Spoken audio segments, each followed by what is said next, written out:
ఉత్తరప్రదేశ్లో గో సంరక్షకుడి మరణం ప్రస్తుతం అక్కడ దుమారం రేపుతుంది. హిందువులంతా రోడ్ల మీదకి వచ్చి ఆందోళన చేస్తూ ఉన్నారు.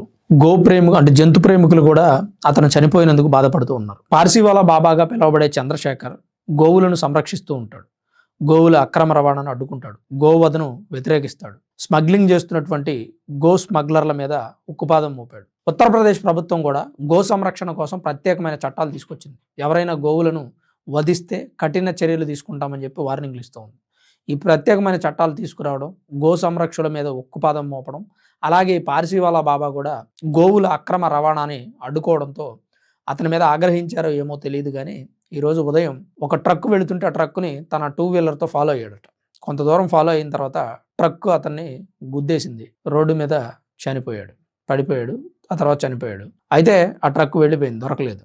ఆ ట్రక్కులో గోవులు ఉన్నాయి, అక్రమ రవాణా చేస్తున్నారు. అందుకనే పార్సీవాలా బాబా వెంబడించాడు. కావాలని స్మగ్లర్లు ఆయన్ని చంపేశారు అని అక్కడ ఆందోళన చేస్తూ ఉన్నారు. సంస్కృతి సాంప్రదాయాలకి భారతదేశం నిలయం. అలాంటిది ఉత్తరప్రదేశ్కి ప్రత్యేకమైన స్థానం ఉంది. శ్రీరాముడు పుట్టినటువంటి అయోధ్య కానీ, శ్రీకృష్ణుడు పుట్టినటువంటి మధుర కానీ, అలాగే సాక్షాత్తు కాశీ విశ్వనాథుడికి ఆవాసమైనటువంటి కాశీ కానీ, అలాంటి ప్రత్యేకతలు ఉన్నటువంటి రాష్ట్రం ఉత్తరప్రదేశ్. ఆ రాష్ట్రంలో హిందూ ధర్మం యొక్క ఔన్నత్యాన్ని ప్రపంచానికి చాటి చెప్పే విధంగా అనేక కార్యక్రమాలు జరుగుతూ ఉంటాయి. ఆ రాష్ట్ర ముఖ్యమంత్రి కూడా హిందూ ధర్మం విషయంలో చాలా జాగ్రత్తగా వ్యవహరిస్తూ ఉంటారు. వేరే ధర్మాలకు నేను వ్యతిరేకం కాదు, కానీ హిందూ ధర్మాన్ని వ్యతిరేకిస్తే మాత్రం ఒప్పుకోను అని చెప్పారు. అలానే హిందూ ధర్మాన్ని ఎవ్వరూ కూడా తప్పు పట్టొద్దు, మేము వేరే ధర్మాలను తప్పు పట్టమని చెప్పారు. మొట్టమొదటిగా మాకు అబ్దుల్ కలాం లాంటి ముస్లిం కావాలి, టెర్రరిస్టులు అవసరం లేదు అని చెప్పిన వ్యక్తి కూడా ఉత్తరప్రదేశ్ ముఖ్యమంత్రి యోగి గారి. మరి అలాంటి వ్యక్తి ఇలాకాలో ఇలాంటి సంఘటనలు జరుగుతున్నాయంటే బాధాకరమైన విషయం. ఈ పార్సీవాలా బాబా అనే వ్యక్తి హిందువులు ఎన్నే చాలా గౌరవిస్తూ ఉంటారు. గోవులను పూజిస్తే సర్వదేవతల దర్శనం కలిగినట్టే అని హిందువులు భావిస్తూ ఉంటారు. అందుకే హిందూ ధర్మంలో కూడా గోవుకి ప్రత్యేకమైనటువంటి స్థానం ఉంది.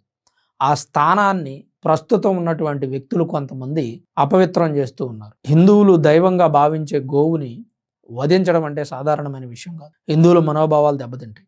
ఇలా వేరే మతానికి సంబంధించిన వ్యక్తుల మనోభావాలు దెబ్బతింటే ఈ పాటికి దేశం తగలబడిపోయేది. కానీ హిందువుల మనోభావాలు దెబ్బతింటే పట్టించుకునే వ్యక్తి లేడు.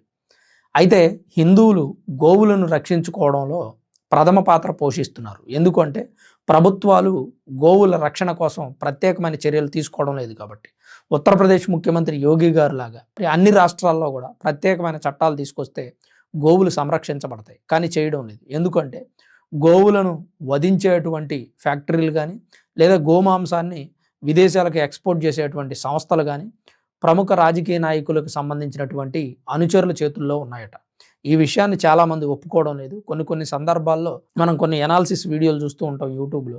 చాలామంది వ్యక్తులు బీజేపీకి సంబంధించినటువంటి వ్యక్తుల దగ్గరే గోమాంసం ఎక్స్పోర్ట్ చేసే సంస్థలు ఉన్నాయి, అందుకనే గట్టిగా మాట్లాడలేకపోతున్నారు అని కూడా అంటూ ఉన్నారు.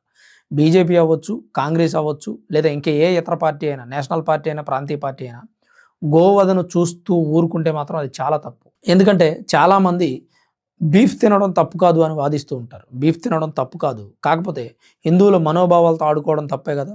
హిందువుల మనోభావాలతో ముడిపడి ఉన్న అంశాన్ని మీరు ఎలా తింటారు అనే విషయాన్ని కూడా ఆలోచించాలి. మేము ప్రతి వ్యక్తి మనోభావాలని గౌరవిస్తున్నాం, ప్రతి మతాన్ని గౌరవిస్తున్నాం. అవసరమైతే మీ పండగలకు వస్తున్నాం, మీరు పెట్టినటువంటి ఆహార పదార్థాలు తింటున్నాం, మీ పండగకు వచ్చి నెత్తిన టోపీ పెట్టుకుంటున్నాం, నమాజ్ చేయడం రాకపోయినా మోకాళ్ళ మీద కూర్చుంటున్నాం, దర్గాలకు వస్తున్నాం, అంతరాలు కట్టించుకుంటున్నాం, చర్చికి వస్తున్నాం, కేకు తింటున్నాం, బైబిల్ పట్టుకుంటున్నాం, ప్రార్థనలు చేస్తున్నాం. మా రాజకీయ నాయకులు చేస్తున్నారు, మేము చేస్తున్నాం. మాకు ముస్లిం స్నేహితులు, క్రిస్టియన్ స్నేహితులు ఉంటే ప్రతి వ్యక్తి చేస్తున్నాం. మరి మీరెందుకు ఒక చిన్న విషయాన్ని గౌరవించలేకపోతున్నారు? హిందువుల మనోభావాలను గౌరవించడం లేదని నేను అందుకే అన్నాను. ఈ దేశంలో ప్రతి వ్యక్తి మనోభావాలను గౌరవించాలి తప్ప హిందువుల మనోభావాలను గౌరవించరు.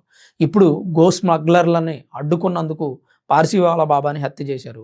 రేపొద్దున గోవులను చంపొద్దు అంటే మిగిలిన వాళ్ళని కూడా హత్య చేస్తారేమో. దీని వెనక రాజకీయ పార్టీలు ఉన్నా, హిందువులే ఉన్నా అస్సలు వదలకూడదు అనేది నా అభిప్రాయం. ఎవరున్నా సరే, అది హిందువులే అయినా సరే. నేను ఎందుకు హిందువులే హిందువులే హిందువులే అని ఇంత గట్టిగా చెప్తున్నానంటే, కొన్ని గో మాంసం ఎక్స్పోర్ట్ చేసేటువంటి సంస్థల్లో హిందువులే ప్రముఖ పాత్ర పోషిస్తున్నారట. అది చాలా పాపం, నేరం, ఘోరం. వేరే మతాల వాళ్ళు తెలియక తప్పు చేశారు అంటే దాన్ని మనం క్షమించవచ్చు, వాళ్ళు మారే అవకాశం వాళ్ళకి ఇవ్వచ్చు. కానీ ప్రత్యక్షంగా హిందువులే తప్పు చేస్తే అస్సలు క్షమించే అవకాశం ఇవ్వకూడదు అనేది నా అభిప్రాయం. ఇది ఫేక్ న్యూస్ అయ్యుంటే, ఏది హిందువులే గోమాంసాన్ని ఎక్స్పోర్ట్ చేస్తున్నారు అనేది ఫేక్ న్యూస్ అయ్యుంటే మాత్రం పెద్దగా వచ్చిన ప్రమాదం ఏమీ లేదు. ఎందుకంటే గోమాంసాన్ని ఎక్స్‌పోర్ట్ చేసే వ్యక్తులు ఎక్కువగా వేరే వాళ్ళు ఉంటారు అని అనడంతో వాళ్ళు హిందువుల మీద మోపుతున్నారు అనేది మరొక ఆరోపణ. ఇది ఏది నిజం అనేది తెలీదు.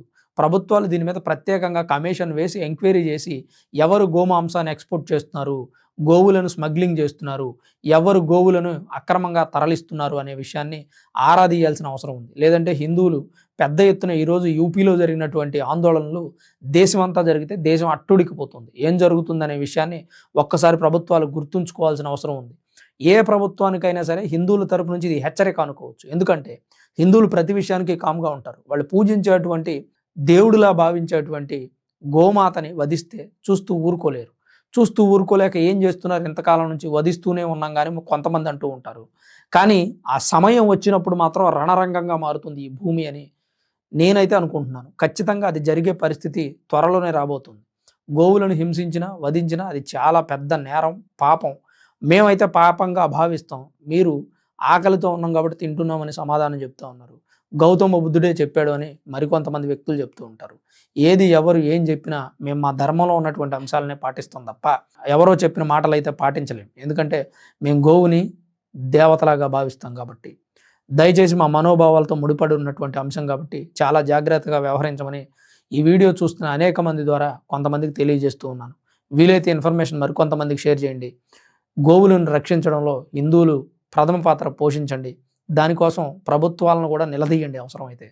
గోవులను రక్షించే వ్యక్తులను చంపేసే వ్యక్తుల మీద కూడా మనం శ్రద్ధ పెట్టాల్సిన అవసరం ఉంది. లేదంటే గోవులను ఎందుకు చంపుతున్నారని అడిగితే వాడిని కూడా చంపేస్తారు. ఇవాళ పరిస్థితి అలానే ఉంది. పార్సీవాలా బాబా మరణం కుట్ర అయితే మాత్రం ఖచ్చితంగా చర్యలు తీసుకోవాలి.